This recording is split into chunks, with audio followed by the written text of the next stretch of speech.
Scott Rouse is here to break it down on tonight's Body Talk.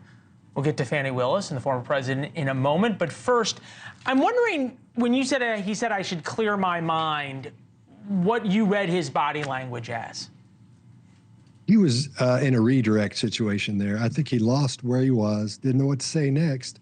And so quite often you'll see like what he did, his hands came together. So your brain sees that and goes, okay, he's thinking something to come up, which he actually is, but he just couldn't come up with anything. So I think he goes to that as to sort of save face at the end there. All right.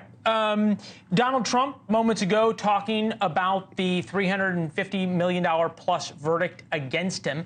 He came out at Mar-a-Lago. Both he and Lahida James, neither of them took questions. They made statements. Here's the former president.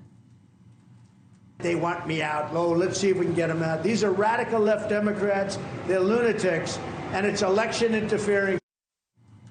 Does Donald Trump's body language ever really change? No, that's great that you said that, because that's one of my main points. The expression changes very little, if at all, during that.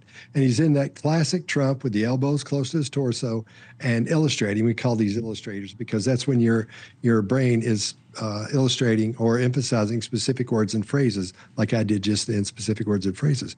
So when you see that happening, he's focused on what he's saying because they're landing where they should on each word. And if they didn't, we'd know he had some inner dialogue going on up there where he may be thinking about what's coming up next or have something else going on there as far as inner dialogue, something he's thinking about. So in other words, he's very assured of what he is about to say. Oh, yeah, that comes from the anger there that we're seeing as well, because he's frustrated and he's angry. And that's the expression we're seeing, a combination of frustration and anger in his face. All right. I think it would be fair to say Fani Willis yesterday was frustrated, angry, defiant, all of these things. Here she is in the beginning of her testimony being questioned by one of the defendants in the Georgia's case's attorneys. Take a listen. So let's be clear, because you lied in this. Let me tell you which one you lied in. Right here. I think you lied right here. No. This is the truth, Judge. And it is a lie. It is a lie. I feel like she's not really used to being the witness there. Correct. She's not used to a lot of pushback. So that's what I think triggers her to anger. But she's had a lot coming up to that point, a lot of pushback coming up to that point. And these are all, like you were saying, they're classic cues of anger and frustration here. And we're seeing some contempt as well. How do we read, though? I get cues of frustration and anger. And this, I think we should acknowledge, and we appreciate your expertise, that this is not an exact science. But how do we figure out whether it's cues of anger because she's being accused of doing something wrongly, which triggers a real anger and a just anger inside for people, versus an anger that she's being questioned and an anger at being caught? There are 2 or 3 things you can look at, but you have to look at the information, the intake of the information as a whole. You know, you have to have a complete picture of it.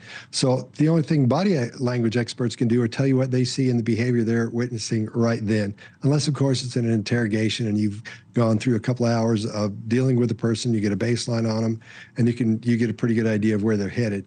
But this frustration and anger we're seeing, I think, is a combination of both. She's mad because of the pushback, and she's frustrated because she can't wiggle her way out of this. Fascinating. Scott, thanks for the time. We appreciate it. Have a great weekend. Thank you. You too. I appreciate it. Fascinating conversation. Thanks for watching. Go to joinnn.com to find NewsNation on your television provider. And don't forget to click the red subscribe button below to get more of NewsNation's fact-driven, unbiased coverage.